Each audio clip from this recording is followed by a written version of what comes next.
What's up, guys? We're starting a new chapter, and in this chapter we're discussing the tissues. Now, after we have discussed the cells and the concept of a cell and what is a cell, now we're discussing the concept of a tissue. Now, what is a tissue? A tissue is basically a collection of cells working together to perform a specific task.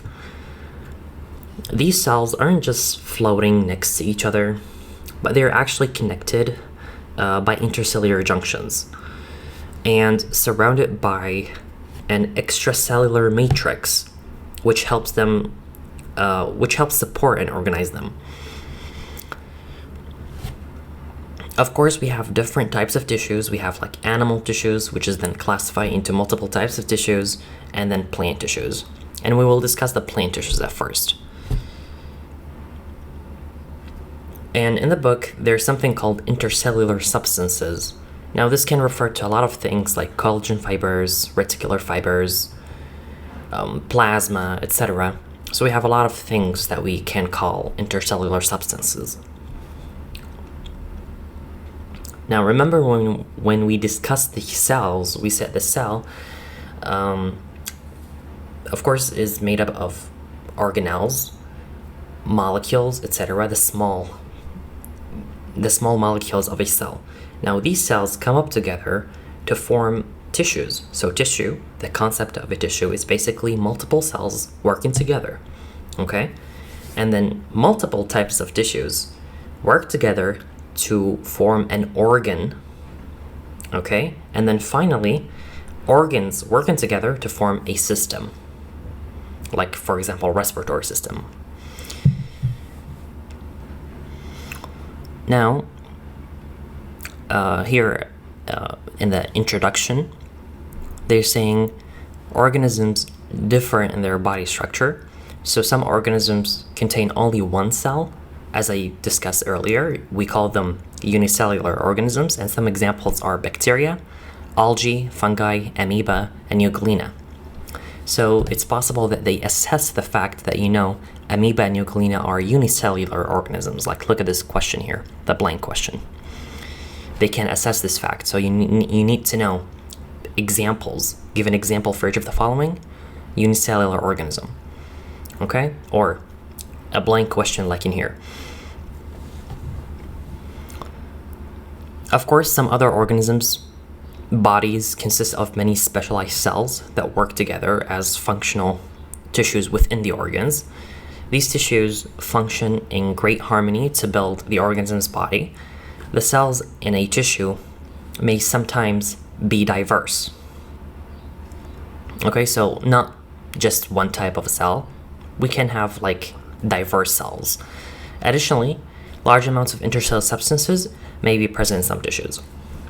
Okay, so this is also can be assessed as in a blank question. So large amounts of what may be present in some tissues. It's the intercellular substances.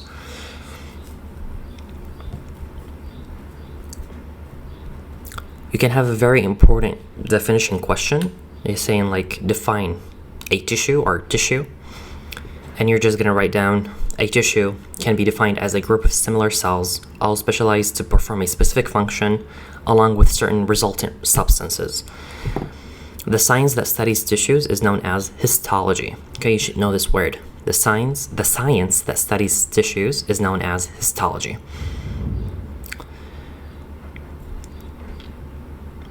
This is like straight from the book, so you should memorize it as it is, okay? We're starting with the plant tissue. So they're telling you that there are like primitive or early plants which can be unicellular, like in algae. Okay, so here give an example of a unicellular plant or a primitive plant. It's the algae. And of course we can have advanced plants which have a large number of different types of cells in their bodies, which form various tissues that perform the diverse functions of the plant. Now, here, the formation and distribution of plant tissues, this is very important. We can get like tons of questions that are like in the past papers, and very, very important stuff going on here. So the formation and the distribution of plant tissues. They're telling you that the various types of tissues that make up the different organs of the plant develop from cells called the meristematic tissues. Okay, the meristematic tissues, which are mainly located at the growing points or the growing apices of the roots and stems in mature plants. These tissues are known as apical meristematic tissues. Meristematic tissues may also be found in other parts of the plant's body, such as the bases and the tips of nodes and at the bases of leaves. These are known as intercalary meristematic tissues. There are also other tissues that run parallel to the longitudinal axis of the plant body, and they are called lateral meristematic tissues.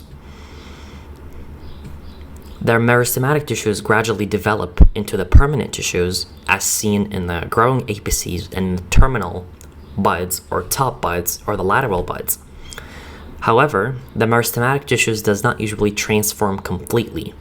Here you can have a justified question so that a portion of it remains meristematic to allow for regeneration. So, why is this important? Because, as I said, we can have tons of questions, and reading the questions is gonna make it easier for you to memorize them.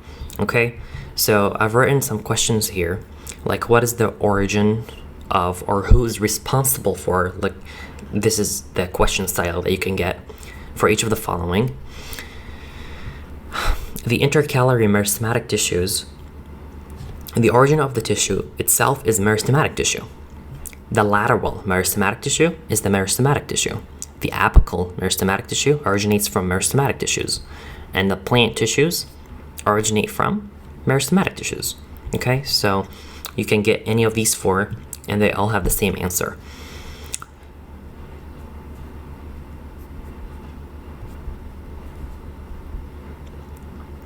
Question: what is the type of tissue for each of the following?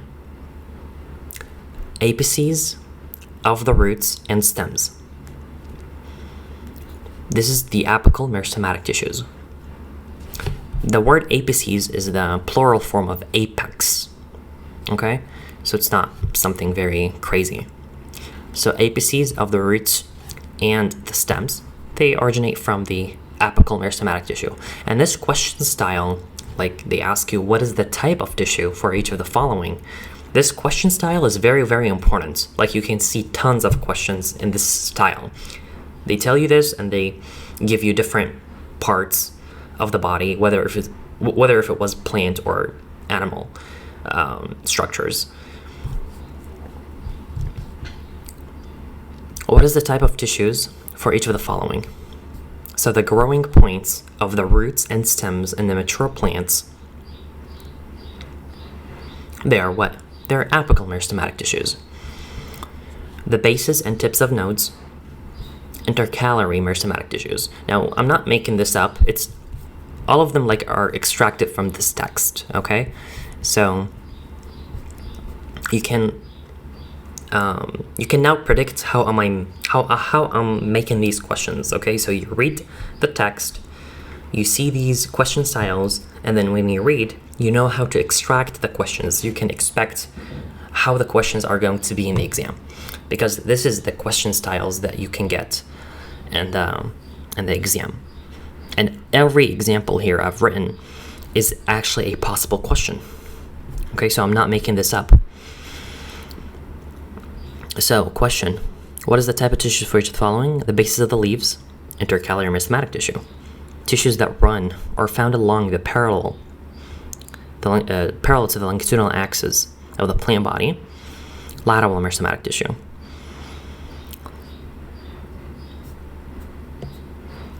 You can also get this question style, like what is the origin of or who is responsible for each of the following?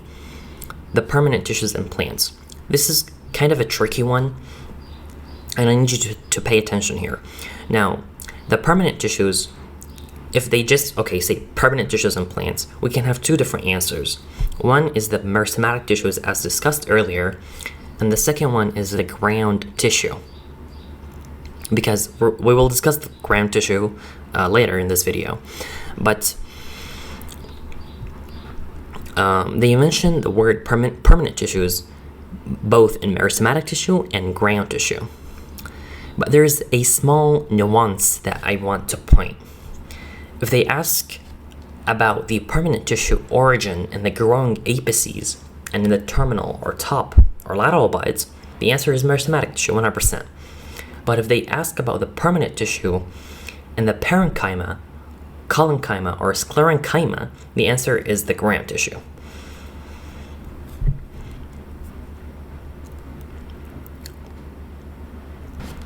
And as I said earlier, the justification question is very important. Why, or like the meristematic tissue does not usually transform completely, so that a portion of it remains meristematic, so to allow regeneration. Okay, that's the purpose. And here we have the different types of tissues in the plants. We have 4 major types of tissues. We have meristematic tissue, ground tissue, epidermis, and vascular tissue.